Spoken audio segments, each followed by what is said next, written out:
wa nakhusu khususan ila Syekh Al-Imam Al-Mujaddid Hujjatul Islam wal Muslimin Zainuddin Abi Hamid Muhammad bin Muhammad bin Muhammad bin Ahmad Al-Ghazali At-Tusi wa nafa'ana bihi wa bi ulumihi fid dharain amin wa li masyayikhina wa li ustadina wa walidina wa walidikum wa auladina wa auladikum wa ahlina wa ahlikum wa li jamil muslimin wal muslimat wal mu'minin wal mu'minat al ahya'i minhum wal amwat. Inna Allah ta'ala yaftalana lahum abwabal khairat wa yassara Allah ta'ala lana lahum umura dunya wal akhirah yaskum lana lahum bi sunnatina bi sayyidina Muhammadin sallallahu alaihi wasallam wa bi sayyidina Abdul Qadir al-Jailani.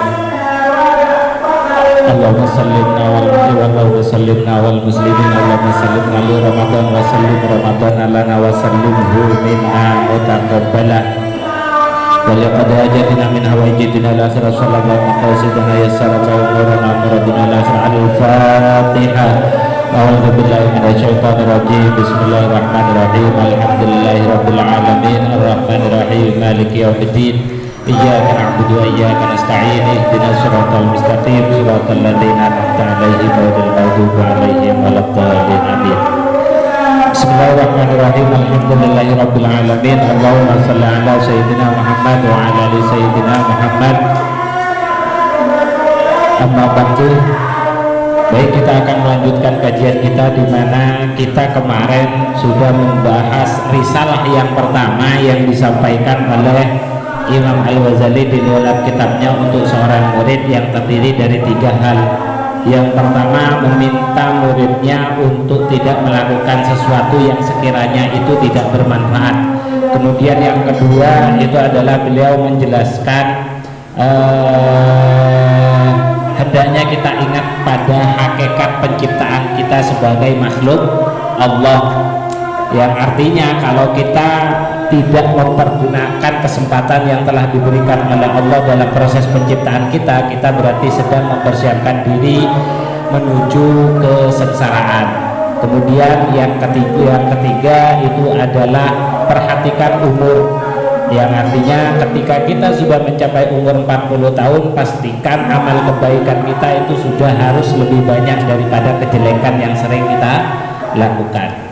Baik, lanjutannya di dalam kitab ini apa yang akan ditulis oleh Imam Al-Ghazali kepada muridnya, yaitu adalah tentang masalah nasihat. Apa kata beliau terkait dengan masalah nasihat? Bismillahirrahmanirrahim. Waqad qala al-musannifu rahimahullahu ta'ala wa nafa'ana bihi wa bi ulumihi fid dharaini amin amin wa ya mujibas sa'ilin. Ayyuhal waladu he anak ingsun, an nasihatu utawi paring nasihat iku sahlun perkara kang gampang, wal muskilu tetapi ne utawi kang melarat utawa kang muskil iku qabuluha bisoe napa maring nasihat. Ini maklum, sepertinya maklum, buat kita pun maklum, dan kalimat ini juga masuk akal. Uang lek kon nasihati uang gampang, tapi lek kon ngelakoni ya sorong. Tapi karena saking maklumnya, kadang kita buat hal ini itu sebagai sesuatu sing ya wis dijarno kaya ngono, tidak pernah kita mengupayakan untuk bisa mengikuti nasihat yang sudah disampaikan. Maka Imam Syafi'i itu sempat berkata, tetaplah katakan sebuah kebenaran meskipun kamu belum sempat untuk melakukan. Jadi tetap katakan sesuatu yang benar, tetap katakan sesuatu yang baik meskipun kita masih belum sempat untuk atau belum bisa mengerjakan. Karena kita tidak pernah tahu, terusannya itu gini, mungkin nanti akan ada orang yang baik karena ucapan baik kita. Karena memang sebuah saran yang baik dengan kemampuan untuk mengerjakan itu adalah sesuatu yang beda. Jadi kita yang penting teruslah sampaikan. Terus bagaimana kalau ungkapan yang mengatakan unzur maqal wala tanzur maqal, kan gitu kan? Unzur maqal wala tanzur maqal, atau unzur maqol wala tanzur mayyakul, atau seperti itu.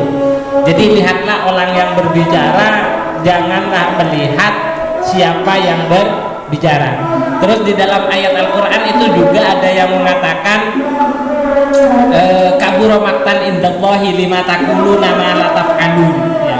Kabura maktan indallahi lima taquluna ma la taf'alun, yang artinya adalah kecongkakan yang begitu besar ketika lima taquluna, kenapa kamu berani mengatakan sesuatu yang tidak kamu kerjakan.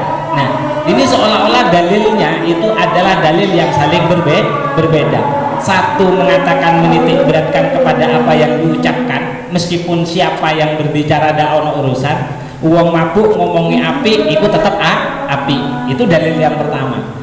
Dalil yang kedua, janganlah engkau berkata sesuatu yang tidak kamu kerjakan. Seolah-olah dalilnya kan bertentangan.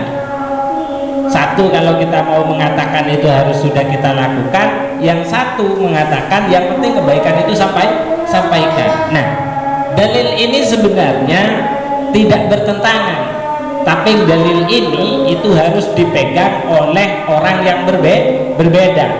Untuk dalil yang pertama, unzur maqal wala tanzur manqal, itu ditujukan kepada kita sebagai yang mendengarkan. Jadi kalau kita mendengarkan sebuah pembicaraan tanpa kita harus memperhitungkan siapa yang berbicara, ketika pembicaraannya itu baik, ya harus kita terima dan harus kita akui baik. Tapi kenyataannya tidak. Rata-rata orang itu ketika yang berbicara itu adalah bukan orang sing api, biasanya kita akan mengembalikan kalimat itu dengan kata-kata awakmu wis ngelakoni ta ora, kan gitu kan. Awakmu wanine ngomong ngelakoni ora iso. Lah kita kembalikan, padahal itu jelas kebenaran. Jelas-jelas yang disampaikan kebenaran. Jadi dalil yang pertama itu untuk mereka yang mendengar, kita tanpa harus memperhatikan siapa yang berbicara. Tapi ketika kita ada di depan, upayakan tetap sampaikan semua kebaikan dan usahakan semua yang kita sampaikan adalah sesuatu yang sudah atau bisa kita lakukan. Itu. Jadi sama seperti dalil, makanya saya sering mengatakan orang alim itu bukan hanya orang yang bisa menggunakan dalil atau menyampaikan dalil, tapi orang alim itu adalah selain mereka mengetahui dalil, mereka juga bisa menempatkan dalil. Itu orang alim. Gak kabeh angger kabeh didalili, enggak. Tapi kemampuan menempatkan dalil itu kalau buat saya itu adalah orang yang alim. Ada lagi yang senada dengan hal itu, ada pepatah yang mengatakan tamu itu adalah raja, ya kan? Kan seperti itu, tamu adalah raja. Ada lagi lawan dari itu, tuan rumah itu adalah maharaja. Nah, dua dalil ini seolah bertentangan gitu loh, seolah bertentangan. Satu memuliakan yang tamu, yang satu memuliakan tuan rumah. Maka kedua dalil ini jangan sampai salah penempatan, karena kalau salah penempatan maka kejadiannya itu tidak akan menyenangkan. Contoh, tamu adalah raja, dalil ini dipegang oleh seorang tamu, iso kurang ajar tamu ibu ono di omah ibu, karena dia merasa kalau dalilnya tamu itu adalah tamu adalah raja bisa segalanya, ya kan? Nah, tapi jangan seperti itu loh. Tamu adalah raja itu harusnya dipegang oleh tuan rumah, sehingga tuan rumah itu tetap bisa memuliakan tamunya. Sementara dalil tuan rumah adalah maharaja, itu adalah dalil yang harus dipegang oleh tamu. Jangan sampai salah menempatkan dalil. Sama seperti hak suami istri. Istri harus taat, suami tanggung jawab. Rata-rata percekcokan di rumah tangga karena masing-masing anggota keluarga salah menempatkan dalil. Si istri itu menuntut tanggung jawab, padahal tanggung jawab jelas dipegang oleh suami, ya kan? Si istri itu menuntut tanggung jawab, sementara si suami biasanya menuntut istri dengan ketaatan. Iku gak ketemu, Pak. Iku gak ketemu. Taat iku dicekel istri. Ya jangan kalau dipegang oleh istri. Kalau dipegang oleh istri ya jangan diotak-atik dicekel ke bojo itulah yang banyak menyebabkan percekcokan di dalam rumah tangga.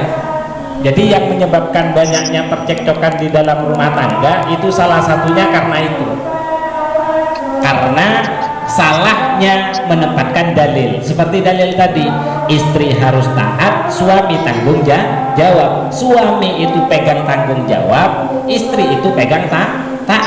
Tapi yang menjadikan pertikaian di sana itu rata-rata biasanya istri menuntut suami dengan tanggung jawab, terus si suami menuntut istri dengan taat. Gak petuk ibu, gak petuk. Jadi peganglah masing-masing. Oke, lanjut. An-nasihatu sahlun wal muskilu qabuluha.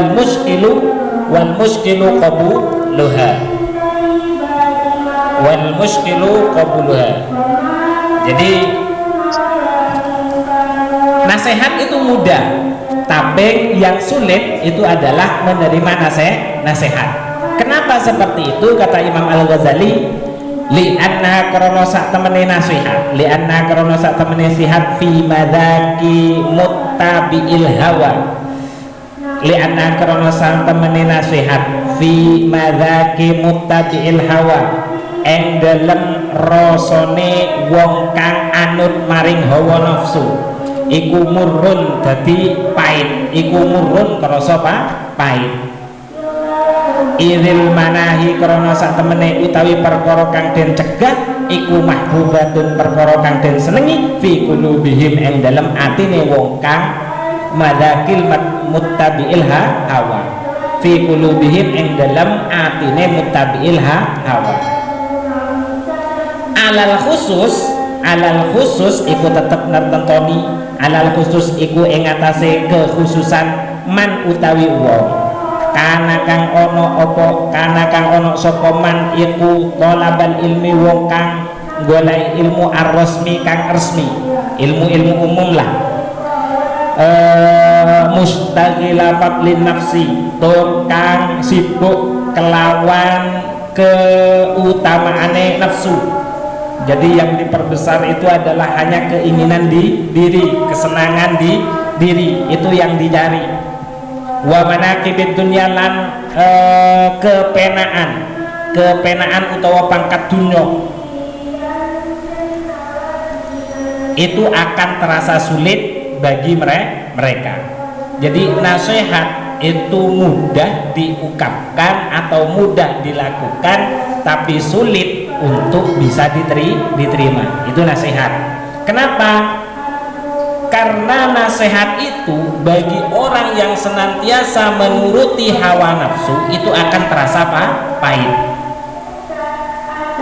Karena di dalam hati orang yang memiliki, yang di dalam hatinya orang yang menuruti hawa nafsu itu rata-rata mereka itu menyukai sesuatu yang dilarang. Jadi dikei nasihat itu kan sebuah ungkapan untuk mengajak kepada kebaikan. Sementara mereka itu sudah senang dengan perbuatan yang sifatnya itu adalah terlarang. Yo dikandani kaya ngono, yo mesti terus abot. Kenapa? Karena bertentangan dengan habitat, bertentangan dengan kebiasaan yang sudah ia lakukan. Lah diperingatkan oleh Imam Al-Ghazali di sini, apalagi kepada mereka yang menuntut ilmu umum yang orientasinya itu adalah membesarkan hawa nafsu dan targetnya urusan duniawi, dan itu yang membedakan pesantren dengan sekolah umum. Makanya nggak popo sekolah umum tapi niatnya kudu tepat. Kan rata-rata anak itu kuliah benopo ben gampang penggawean, itu sudah salah. Nah ketika itu yang dituntut, maka nanti nasihat itu akan semakin sulit untuk diterima. Fa'innahu krono sak temene kelakuan yuhsabu yaksibu den wilang apa milang nyono sopo matba'il hawa annal ilma ing sak temene ilmu al mujarrada kang murni lahu kedue matba'il hawa iku wasilatun dadi lantaran. Itu jadi lantaran. Kenapa? Karena buat mereka ilmu itu bukan bagian yang dituju, tapi ilmu itu hanya sebagai perantara, yang artinya dengan ilmu yang mereka miliki, ketika ilmu itu mau digunakan untuk bekerja, misal dia sekolah, tujuannya apa? Biar dapat pekerjaan. Ketika dia sudah dapat pekerjaan, maka ilmu yang dipelajarinya kan sudah tidak dibutuhkan lagi, karena dia cuma sebagai pengantar. Saya kunukang bakal ono opo najatuhu untunge matba'il hawa wa khulasuhu lan selamate matba'il hawa iku fihi tetap ing dalam ilmul mujarrad. Yang penting kita itu tahu betul dengan apa yang dimaksud dengan ilmu yang kita pelajari. Wa annahu lan senemene matba'il hawa iku mustahilun wong kang sumuge adil amali saking ngelakoni ilmu.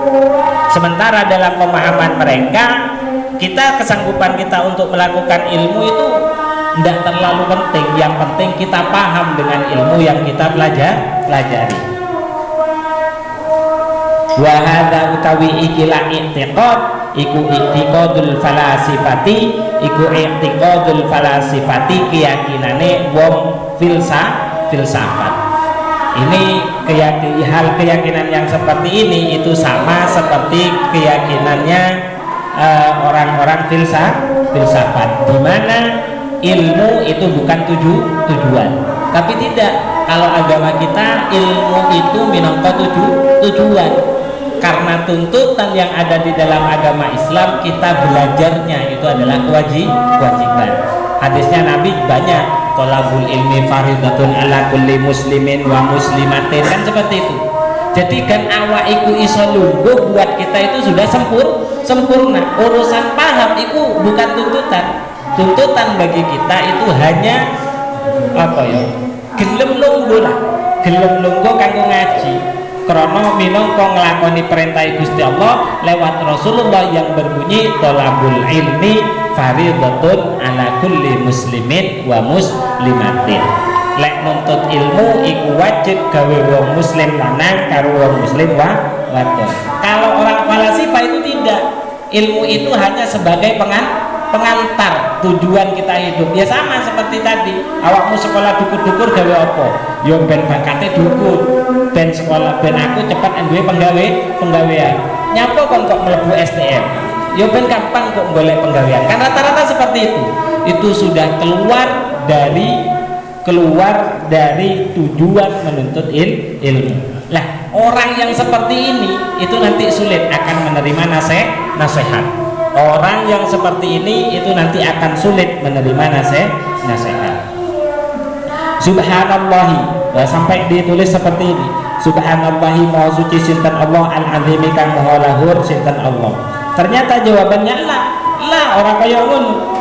Ora kaya ngono. Ya'lamu ngerti sapa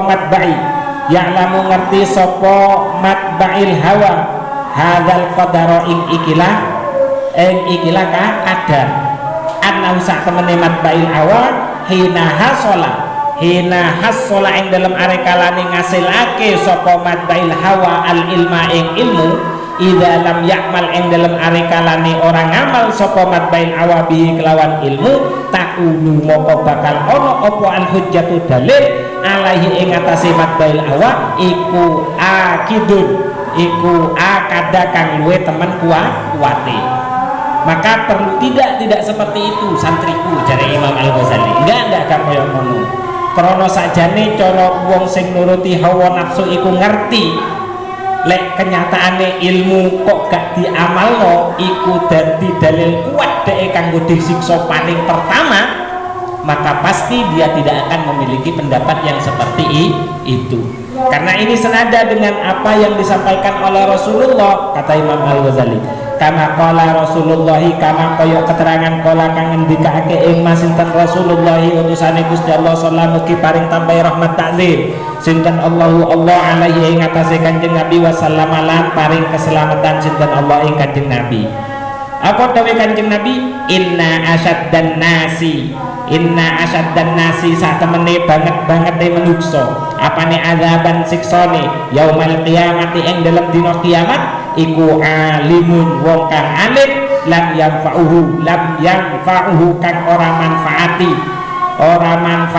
ing alim ora manfaatne ing alim sinten Allah bi ilmihi kelawan ilmune alim. Lah berarti kalau di sini bisa kita ketahui bagaimana Rasulullah memandang ilmu. Jadi tidak sama seperti apa yang dikatakan oleh ahlul falasifah dan orang-orang yang hanya menuruti hawa nafsunya saja, di mana mereka mengatakan ilmu itu hanya wasilah, hanya perantara bukan tujuan kita. Tapi tidak, bagi Rasulullah ilmu itu tetap bagian dari tujuan kita, dan ilmu itu tetap harus kita amalkan. Itu karena hadisnya Nabi jelas, orang yang pertama kali akan disiksa atau orang yang paling sulit siksanya atau orang yang paling keras siksanya kelak di hari kiamat adalah orang alim yang tidak pernah menggunakan ilmunya atau yang tidak memanfaatkan ilmu yang dimilikinya. Gampangannya ilmune gak dilakoni. Berarti lek ngono enakan wong sing gak ngerti, Pak. Ya ora kaya ngono.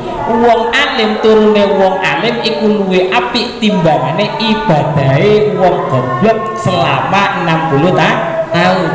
Lho iku yo padha ae, Pak. Seimbang, artine wong alim iku lek gak nglakoni ilmune yo siksane yo cek sorone, wong alim nglakoni amale iku gak usah ngamal wis gantung wae iku pahala gawe wong alim. Tapi kata Gus Bahak kayak gini, ini kalimat yang menarik kata Gus Bahak. Jadi wong alim iku soro, Pak. Jadi wong alim iku soro, kudu ngafal norno, kudu macem-macem lah. Yo kudu ngafal, kudu alim kitabe, kudu iso maca, tek belajar yo cek sorone. Jadi lek wong menghindari dadi wong alim itu kan soro. Ini logikanya Gus Bahak. Dadi wong alim iku soro. Menghindari kesoroan, menghindari kesulitan iku pinter apa goblok? Mesti pinter. Mosok ono dalan soro awakmu milih sing soro kan enggak kan? Pilih jalan yang lebih enak. Itu kalau orang cerdas. Jadi asline wong gak ngerti apa-apa itu artinya pinter, Pak. Karena dia sedang menghindari kesulitan, dan menghindari kesulitan itu bagian dari orang yang cerdas. Cuman sayang penutupnya Gus Bah, aku mau cerdas sing kaya ngono mau dari Gus Bah. Jadi gak apa-apa aku soro ya gak apa-apa. Jadi kata Gus Bah seperti itu untuk membela orang-orang yang masih belum alim. Jadi harapan saya ya gak apa-apa, sing penting awake dhewe gak diparing alim, karena alim iku ya minangka rezeki kok teko Gusti Allah. Alim itu minangka rezeki teko Gusti Allah. Saya yakin itu. Karena ya akeh orang itu yang belajar ngalor gitu ya ternyata ya gak diparing alim iki. Artinya alim itu ya bagian dari rezeki Allah. Seandainya kita terus belajar dengan semaksimal mungkin tapi kita tetap tidak diberi pemahaman yang bagus oleh Allah Subhanahu wa taala, ya kan? Kita jangan pernah berkecil hati, karena yang diperintahkan bukan kealiman kita, tapi yang diperintahkan belajarnya kita. Jadi sing penting awake dhewe kan gelem longgo, kan gelem ngaji iku pahala, Pak. Tek iku insyaallah selamat. Iku insyaallah selamat. Yang penting itu. Jadi alim iku bonus. Makanya misal sampean ketok engko anake di sekolahno tapi enggak pinter-pinter, ya ojo nggegeri anake gitu loh. Krono pinter iku minangka peparing, tapi wajib anak sekolah iku kan kudu. Jadi seperti itu. Jadi kalau di kacamata agama kita ternyata ilmu itu juga bagian dari tujuan. Kita diperintahkan oleh Allah, sekaligus kita diperintahkan untuk mengamalkan ilmu yang kita pelajari.